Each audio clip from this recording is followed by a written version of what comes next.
All right, Sean, we're here on our fourth map, Kulos Ravine, with Cauthon Luck up 3-0 now over Orb. So this is kind of the decisive game. Is if Cauthon Luck does win this, he's going to be our winner for the third week in a row, which is really, really impressive.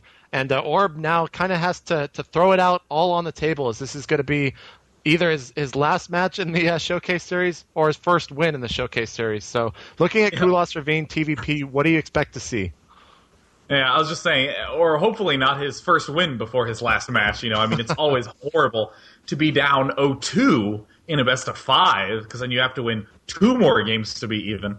When you're down 0-3 in a best of 7, you're like, all right, come on, 4 matches, here we go, And on a map that, to be honest, very technical, incredibly difficult, demands that you play very, very well. We have Cauthon Luck spawning in the top left as the blue Terran, in the bottom right Orb as the red Protoss. Orb clearly very frustrated and voicing that he really feels like Terran has the advantage over Protoss in this current build. A lot of players at the start of StarCraft 2 beta thought that the Protoss had a huge advantage. Those Colossi seemed unstoppable. But now, as time has progressed, and especially with the recent changes, players are really just getting tons and tons of Marauders, up to like 6-7 barracks off 2 bases, and just flooding the Protoss with more mobile units than Protoss can handle. Sure, Protoss can get Zealots and Stormmen, Colossi, but because there are 7 barracks, the Terran can just keep barreling down the Protoss and eventually just win. Right, so we do see both players actually opting to not wall off here at the chokes, and we see that probe from Orb now going to Scout. Pretty standard stuff here, as both players are just doing the same openers that we saw the past 3 games. Now we see the Refinery going down for Cauthon Luck. Probably going to be seeing one go down for Orb here relatively soon, as he's at the 14 supply mark. There it goes, actually, right now. Thanks again, Orb, for making me look smart. Now we do see the probe now going to the... how would you say this, on the top right, I guess, if we're not using the cardinal directions? Yeah, that sounds accurate. All right, top right. I believe in Sean. He's making me not look like a fool, so I am going to say the top right. He's not going to see anything. He's going to be now going to the top left, as I make another correct statement there. He's going to be scouting Cauthon. We do see him doing the same stuff that we've seen every game, finishing that Rax immediately, getting that Marine, and then sending it instantly to go scout with that SCV. Going back over to Orb, we do see him possibly going to be throwing down that Cybernetics core. There it is. And pretty standard stuff right now. Yeah, we do have that Cybernetics core coming out. No doubt there's going to be yet another assimilator en route, because, again, those sentries are so good just getting that gas early up. And we have this probe scouting everywhere except the top right, and bottom left, resulting him in the top left corner of the map. He sees that barracks is down. There's that Tech Lab add-on down, so he has a pretty good idea of what's coming right now. The 2 barracks early on, very, very, very, very limited options that Terran has after that point. So, I mean, Orb should certainly be very well prepared. Now, you mentioned earlier that Protoss players are kind of up against the wall on what to do against this mass Marauders off of the 2 bases. What do you think, in your own opinion, is kind of the go-to unit composition? Well, I think it's a little bit more than unit composition. Well, let me rephrase that. It's actually just having very strong mechanics, I've found, is the best way to deal with, those Marauders. Because the Marauder composition is very strong, but if you have good control, nice placement with your force fields, you can do pretty strong with a variety of different compositions. But again, that's what makes it so difficult, is that if you drop the ball 2 or 3 times, you are immediately dead. I mean, if you have 3 or 4 Colossi with sentries well positioned, you're going to demolish a Marauder army. But if those 3 or 4 Colossi get off place or a little bit to the side of your army, Marauders sprint up, take them out, back right off, and kite the rest of your army to death. So, to be honest, though, I think to be succinct, sentries, I think, are probably the biggest key to stopping Marauders, because you can just cut the army right in half, and they can't do that kiting micro that many players have become very talented. All right, we do see a Reaper now kind of just sitting at the northern expansion of Orb's base. Looks like he was possibly going in, but Orb's easily going to be able to take care of that, as he has kind of Sim-Citied there in the middle of his, or next to his Nexus, I mean. He has a Stalker out, so as soon as that Reaper comes in, it's probably going to get taken care of relatively quickly. He does throw down a robotics facility, which is pretty standard stuff right now for Orb. That Warp Gate does finish, and he immediately changes one of his gateways into the Warp Gate. As the other one is finishing that Sentry, he probably will be throwing that into a Warp Gate as well. Going back into Cauthon, he is going to be throwing down 2 more racks now, putting him up to 4. But as he's spawning Reapers out of them, which is kind of a little different strategy. He also does have that Reaper speed upgrade as well, so possibly a little bit different of a build right now. Yeah, look at it. He's just positioning these Reapers. It's 3 Reapers with one-shot probes, and he also has that speed upgrade, so he's waiting for the Protoss to be a little bit more confident. Here he comes in, darting through the back, 1 probe down, but he shot the wrong thing first. Looks like he's able to take out the sentries really well. No probes mining gas. See you later. He's going to dart right back up here onto this high ground. So it looks like Orb will definitely have to be holding back. Can't afford to expand anytime soon, but you know what? I don't think Orb was intending to expand at any point, really. Honestly, he's just trying to hold back and get up enough units to hold off this gigantic 4 gateway push that's clearly going to be coming up very soon by Cauthon Luck. Look at him getting stim and the concussive shells for those Marauders, making sure he can do a lot of that fancy kiting micro we just talked about. Well, some really great harassment here from Cauthon on both sides of of Orb's base. Now with 5 Reapers, he's lost about 9 probes right now in total. And going back into Cauthon's base, he is spawning a little bit more Marauders. You see 2 of them coming across right now. But now we see him spawning a little bit more Marauders now in his base, like you were saying, with those concussive shells and stim pack upgrades still going, and another tech lab being thrown onto that racks. He pulls back those Marauders now back into his base. Looks like all those Reapers were actually taken out there in Orb's base, and now he's kind of got that somewhat, I guess, standard timing push that you see a lot from Protoss there with those 2 Immortals, Mass Sentries, and a couple of Stalkers as well as Zealots. Yeah, it looks like nice timing by Orb. I actually wouldn't mind if he just didn't attack at all. Or perhaps if he just moved a probe forward to the Xel'Naga Watchtower where we do have this Marine sitting down. I do think that right now is like a critical time where you desperately need an observer. I mean, if you cannot get in there and know exactly what Terran is doing, you're going to have a lot of trouble when you're in the one-base situation that Orb is in. I do not think this attack is the best idea, but you know what? That's one of the big advantages of getting those sentries, is you can poke in there, realize that you are up against a wall, and that you immediately need to back out, and then you just throw sentries force field behind you, and you can actually wall the Terran opponent in. So here, another production cycle just finished. It looks like he's going to be darting up. He's going to take out this tech lab. He needs to cut this army in half. Yep, there he goes. He's just going to happily take out these tech labs. Seems insignificant, but is huge. It wastes so much time and really eats into the production. Needs to be careful with those Zealots, though.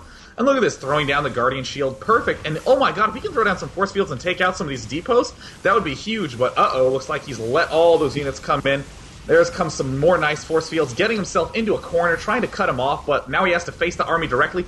But look at this, doing quite a decent bit of damage, but with that target firing, it looks like the rest of his army will evaporate. So 42 food left over at the end of that battle for Cauthon Luck, and only 36 for Orb.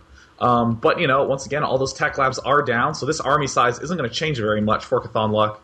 Yeah, it looks like Cauthon is going to be building 2 Marines, actually, instead of throwing down... And expanding. Yeah, and expanding. He's just kind of, you're going to take my tech labs. Well, you have no forces right now, so I don't really care. Orb's going to throw down a Nexus as well, so both players are going to be expanding after that fight. And looks like we're going to see a little bit of an aggression right now from Cauthon, as he knows he just took out all of his forces, and Orb does not have that much to work with. He's going to be taking... Wow, I didn't even see that pylon there at the Xel'Naga, but it looks like Orb's not even going to be able to see it because it is dead really, really quickly. And going back to Orb's base, he is going to be warping in some more sentries, as he's got 3 warp gates, excuse me, and still not as much aggression from Cauthon right now as I would like to see.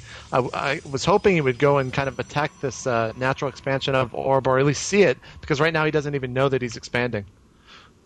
You know, I think this is a pretty smart follow-up by Cauthon Luck in terms of unit composition. He knows that his opponent has gotten this very early robotic facility. He knows that there's going to be a lot of Immortals, probably for defense, because likely his opponent's going, oh my god, I just lost my whole army. I need to get these Immortals out fast so I can deal with these Marauder numbers. And he can stay ahead in that fight. But Cauthon Luck just saying, oh, to hell with Marauders, and just making a whole bunch of Marines, and as a result, he's going to be able to push a lot more aggressively, and the almost certainly Immortal-heavy army of Orb is going to be pretty much useless against it, so we do see that expansion finishing by Orb. As we just talked about, he's getting a lot more Immortals, holding off, theoretically, an inevitable push, theoretically holding off a very quick counter push that's actually not coming. Instead, Cauthon Luck's just playing very safe and sound, so Cauthon Luck doing a beautiful follow-up after that early aggression. We did see a scan there from Cauthon Luck right in front of the main of Orb, so he still has not seen this expansion. He didn't see any units, though, so he's got to be thinking, where are your units, Orb? What are you doing? Possibly thinking that he has an expansion right now. We'll have to see what Cauthon decides to do. But like you were saying, he does have a ton of Marines right now there at the expansion, but those SCVs are just sitting in the peon line, not mining a thing. There's about... Whoopsie. That's a big blunder right there.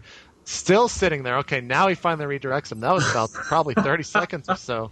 And we see, it looks like he has his rally points of those racks there at the Xel'Naga Watchtower in the middle, which obviously isn't too much, but we do see an observer finally coming out of that robotics facility there in the middle map. He is going to spot this expansion of Cauthon Luck and also his transition to a little bit more marine-heavy size army right now.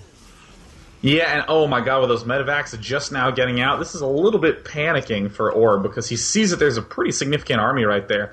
There are the medevacs, which are generally the big key unit you need to do a lot of aggression. Oh, the Ghost Academy's out. All the tech labs have been rebuilt. Cauthon Luck scanning, sniping the observer from the main. Doesn't want to be scouted. Just feels very self-conscious about his base placement. We see one Ghost coming out right now. No upgrades coming out yet for Cauthon Luck, but 2 more barracks are coming down. Again, that Mondo aggression the Terran players know and love right now. We do see Orb transitioning into the Colossus as he is getting that extended thermal lance, which is going to increase their range from 6 to 9, allowing them to sit in the very, very back of Orb's forces. He's getting another observer as he was a little bit upset there that Cauthon Luck didn't waste, but used a scan to take out that observer in his base as he wants to get some more information there in Cauthon Luck's base. We see a Marine now using Stim to get rid of that probe there at the Xel'Naga Watchtower. It looks like he's possibly going to see his expansion here. Or actually, he has seen the expansion, but Orb's going to move out and take out that Marine. And looks like, no, I guess we were going to not see some aggression. We do see another... okay, I thought the Observer was going to just go rallied straight into Chthon's base. But it looks like Cauthon now has that sweet unit composition that we've seen in Game 2 on Steps of War with those ghosts there. Getting ready to use EMP whenever Orb decides to attack. We do see another Nexus being thrown down there at the northern expansion of Orb. And he looks like they're just turtling right now, kind of building up forces. Finally, a Colossus being built out of that robotics facility. And do you think it would be wise right now for Orb to throw down another robotics facility? I mean, this is such a tough spot to be in. I'm a little surprised that he's cutting so many forces, doing the smart thing, taking out these destructible rocks at the back so he can't get clipped at his natural expansion, but he is very low on units. He really needs to throw down some super good force fields if he wants to be able to hold this off. And with that Colossus coming out, that's going to be the one thing keeping him alive. I do like this choice of expansion up on the high ground. It just follows in line logically with how passive he's been, but a few little missteps, forgetting some pylons, still has 100 energy at that Nexus. And look at this. The probe on the high ground getting there just in time to see a huge army outside the front door.